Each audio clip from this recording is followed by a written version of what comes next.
Mister Arvind, college में इतनी बड़ी घटना हो गई और आपने मुझे इन्फॉर्म करना तक जरूरी नहीं समझा?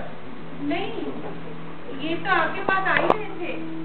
कह रहे थे कि प्रेसिडेंट साहब बहुत चिंतित होंगे, है ना जी? कह रहे थे ना कि आपको कॉलेज से सीधे मेरे घर नहीं आना चाहिए था, पर आपको फुर्सत कहाँ थी?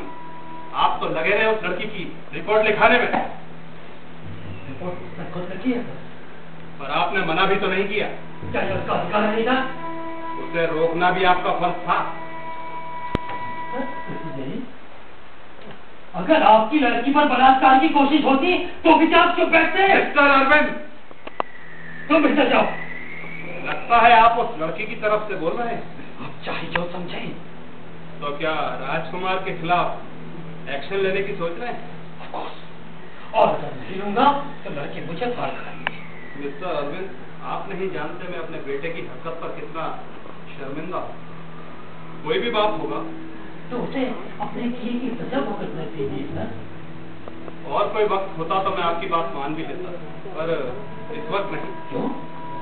अब आपसे क्या छिपाऊं? मुझे मंत्रिमंडल में लेने की बात चल रही, मेरी इमेज नहीं बिगड़नी चाहिए। तो राजकुमार को रस्टिकेट कर आपकी इमेज और उभर कर सामने आ जाएगी। परमार्थ की राजनीति के दिन लग गए मिस्टर अरविंद। तो आखिर आप चाहते क्या हैं? बेटे को बेदाग भी बचाना है, मंत्री भी बनना है मुझे। आप नहीं जानते, अपराध की सार्वजनिक तौर पर स्वीकृति आत्महत्या कहलाती है राजनीति में। और सार्वजनिक रूप से झूठ बोलना क्या मेरे लिए आत्महत्या नहीं होगी? ऐसी नौबती क्यों आने देते हैं? कुछ ऐसा सोचिए जिससे ना आपको झूठ बोलना पड़े ना दूसरों को। नहीं, इस बार तो मैं वही बोलूंगा जो सच है। लगता है आपका धर्मराज फिर जाग उठा, पर आप कहेंगे वही जो मैं चाहता हूँ। आप गलत फहमी में हैं। मैं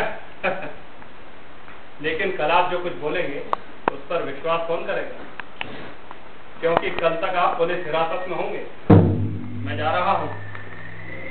अरे, इनका अपराध क्या है? विरोध, केवल विरोध। अच्छा मिस्टर अरविंद, मैं थोड़ी देर बाद फोन करूंगा, तब तक आप मेरी बात मान लें तो अच्छा ही है।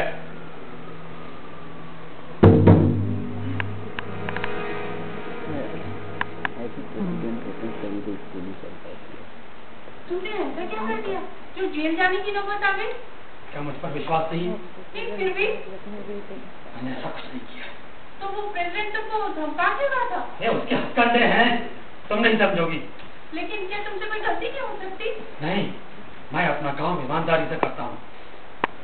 और क्या प्रेसिडेंट को इतना नाराज कर दोगे कि वो तुमको जेल पहुंचा दे? अरे जेल उसका बाप नहीं भिजवा सकता। हाँ, नौकरी भले ले ले। नौकरी जाने का मतलब समझते हो? हाँ, तुम्हारा ये शानदार बंगला छिन जाएगा, मुफ्त का टेलीफोन मुझसे नौकर चाकर नहीं होंगे और तुम प्रिंसिपल साहब की वाइफ नहीं कहलाओगे।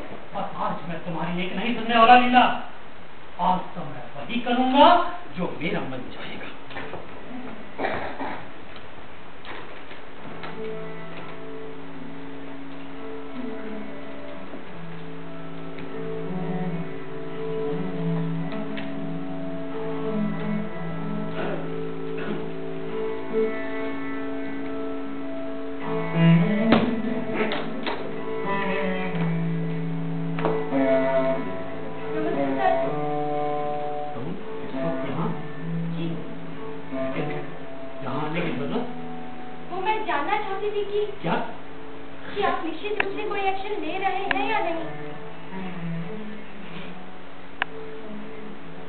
चाहती हो कि एक्शन निश्चित रूप से हो? नहीं चाहती तो रिपोर्ट क्यों कर दी सर? माता पिता से पूछ लिया? जी हाँ। क्या कहते? कहते हैं चुप बैठो, कॉलेज छोड़ दो। क्यों? पूछते हैं गरीबों का पचड़े में पड़ना ठीक नहीं। तुम क्या चाहती हो? एक्शन। माँ बाप की मर्जी के खिलाफ? जी हाँ, अपनी मर्जी के खिलाफ जिक्र करूंगी भी क्या? लेकिन अकेली लड़ भी सकोगी? क्या आप साथ नहीं देंगे? मैं? हाँ, दूंगा क्यों नहीं? जानते हैं मेरे पिता को धमकाया जा रहा है।